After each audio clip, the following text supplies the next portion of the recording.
Consider for a moment the invisible threads that tether us to glowing screens. Every notification, every scroll, every double tap, a small electrical pulse that rewires the very architecture of our attention. What if you severed those threads entirely? Not for a day, not for a week, but for an entire year. 12 months without Instagram, Facebook, Twitter, TikTok. Complete digital silence in a world that never stops broadcasting. It sounds impossible, doesn't it? Almost like holding your breath underwater. But here's what's fascinating. Thousands have done exactly this. And what they discovered wasn't just surprising. It fundamentally challenged everything we think we know about connection, productivity, and what it means to be present in our own lives. Let's ground ourselves in reality for a moment. The average person spends approximately 2.5 hours per day on social media platforms, according to recent data from Global Web Index. That's 912 hours per year, the equivalent of 38 complete days. Nearly 6 weeks of your life scrolling. But the numbers only tell part of the story. Research from the University of Pennsylvania's Positive Psychology Center suggests that our relationship with social media fundamentally alters our dopamine system, creating what neuroscientists call variable reward schedules, the same mechanism that makes slot machines so addictive. We check our phones an estimated 96 times per day. We've become, in essence, Pavlovian subjects to our own devices. So what happens when someone decides to break this cycle completely? When they delete every app, silence every notification, and step away from the constant digital conversation for an entire year? The first 24 to 48 hours are, by all accounts, extraordinarily uncomfortable. Imagine reaching for your phone and finding nothing to check. The phantom vibrations begin almost immediately, your brain convinced it felt a notification that never came. Studies from Nottingham, Trent University document this phenomenon. Up to 90% of heavy phone users experience these phantom sensations during digital detox periods. Your thumb hovers over the spot where Instagram used to be. You open your phone 15, 20 times in an hour purely out of muscle memory.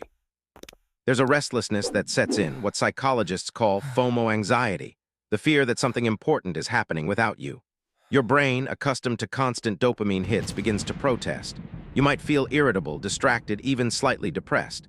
Sleep often improves within the first 48 hours.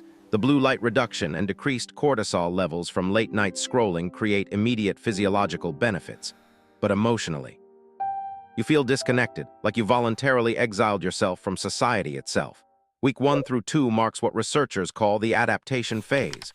Your brain begins recalibrating. The Stanford Center for Internet and Society documented this transition. Participants in digital detox studies show measurable increases in sustained attention span by day 10. That book you've been meaning to read, suddenly you can focus for 20 minutes instead of 3. Conversations deepen. You're not half listening while monitoring your notification bar. Here's where it gets interesting.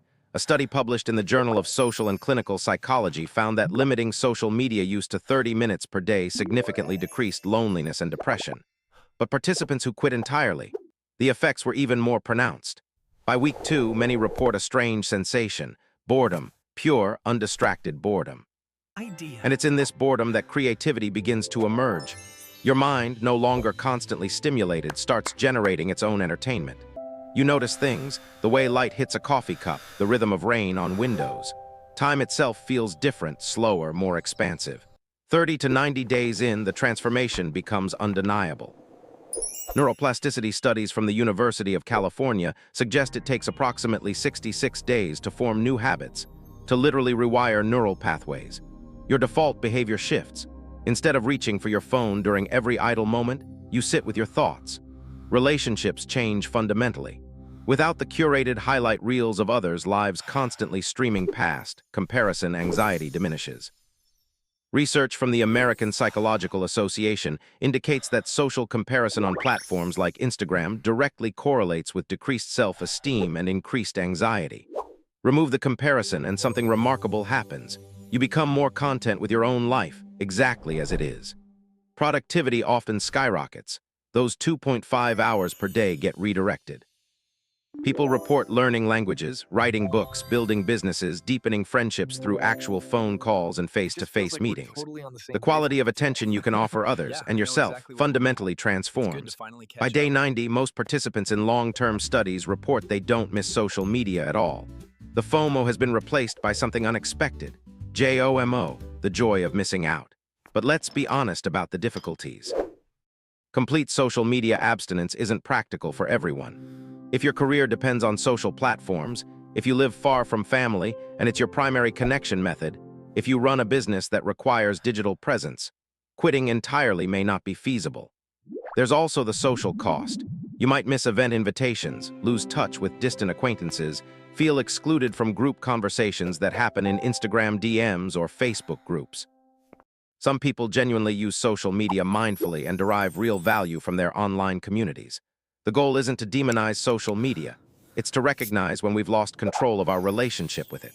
For many, the answer isn't total abstinence but intentional boundaries.